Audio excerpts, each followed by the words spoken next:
Welcome to our tutorial on graphs and chart. Now we have seen various functions of Excel. Till now we have seen quite a lot of functions of Excel, but there is another major part of Excel which is quite useful, and as and when you are going to use Excel you'll come across it. The name is graphs and charts, making use of graphs and charts for your data. Now since we have a lot of data with respective subcategories and respective headings present for it, why not prepare a graph and chart out of it? Yeah, this was one of the calculations that we have done before with the help of not this one, sorry, this one, with the help of countif function and sumif function. Further, I have also added this calculation wherein I have just found out how many males are there with the help of countif function, how many females are there with the help of countif function again, and with the help of sumif function I have found out their total salary. You will find the formula used in the solution sheet. You can use that solution sheet.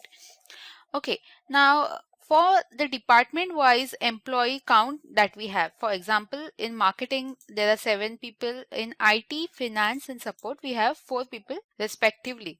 So since we have this data, why not prepare a graph and chart out of it? What we will do is we will make use of this data and we'll go to sheet 2. Now we want to bring that data in this particular sheet.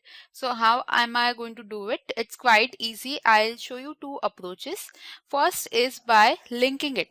So what I mean by linking it, you come over here on sheet 1, we want to have marketing, IT, finance, support with their respective total number of employees.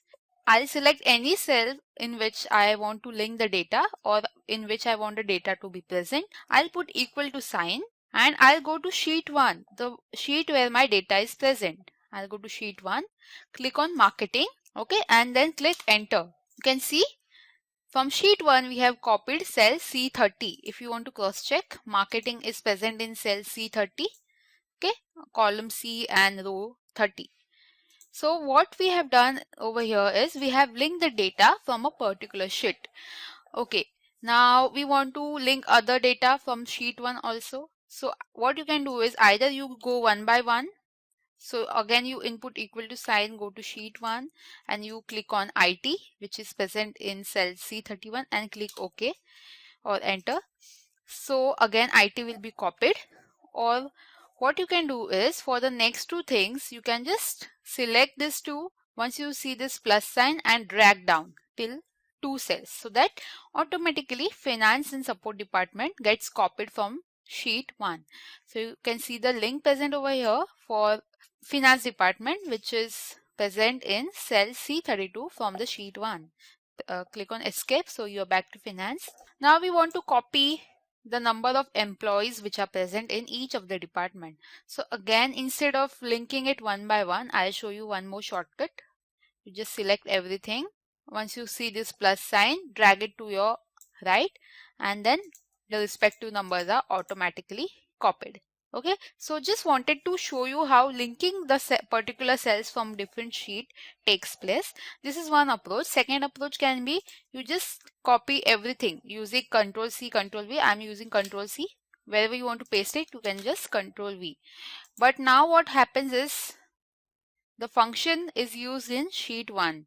So now if you're copying it, the numbers are not visible because of the mistakes in the linkages. So that is why I have shown you how you can link it then copy the data. If you want it, you can make changes over here manually, but I'm just going to delete this. We do not want this. So yeah, this is our data on which we want to prepare a particular chart. So if you are using previous versions of Excel before 16 or 2013 also, what is the traditional approach of making graphs and charts is you come to the ribbons and go to insert tab.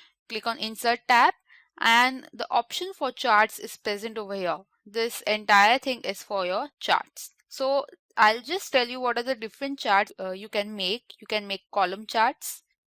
Okay, then you can insert hierarchy chart. You can insert line chart. This is statistic chart.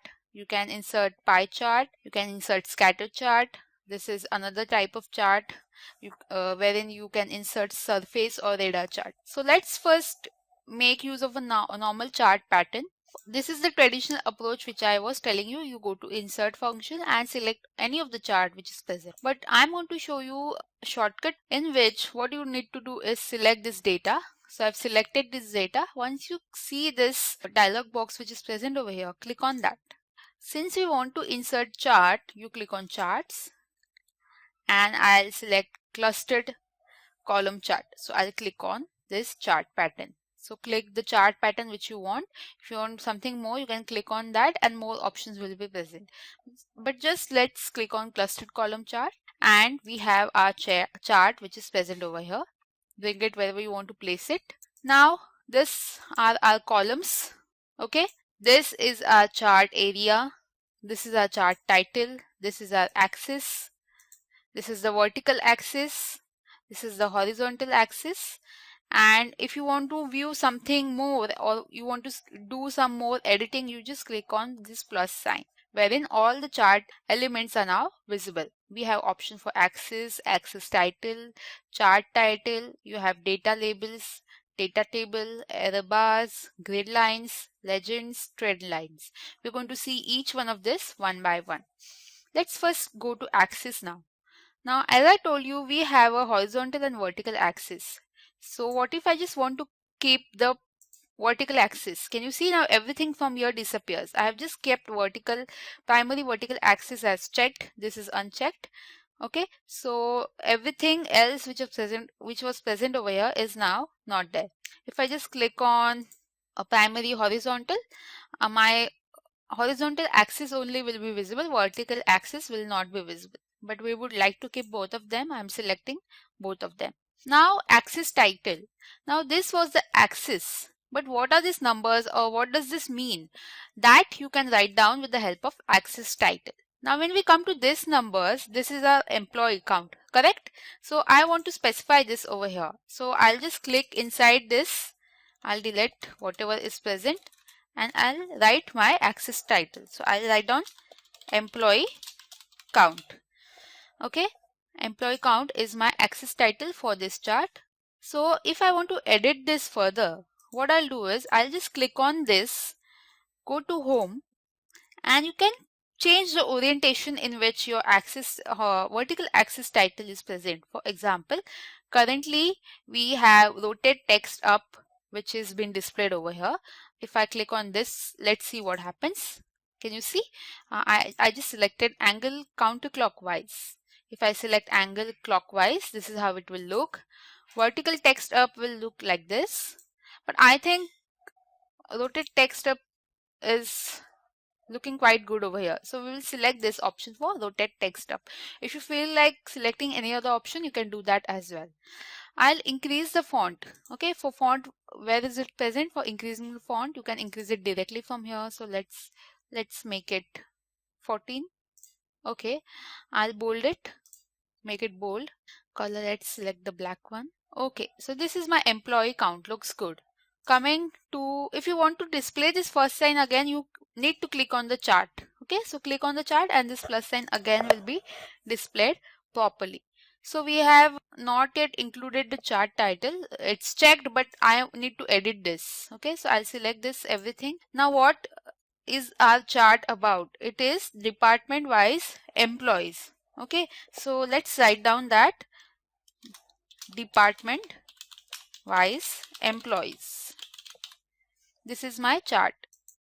Okay, so I have selected this. I may want to color it completely black, increase the font a bit. Okay, department wise employees is my chart title. Till now what you have seen is inserting a chart with the help of the data, making use of primary and vertical axis, naming the axis and naming the chart title. Let's see something more in the next tutorial.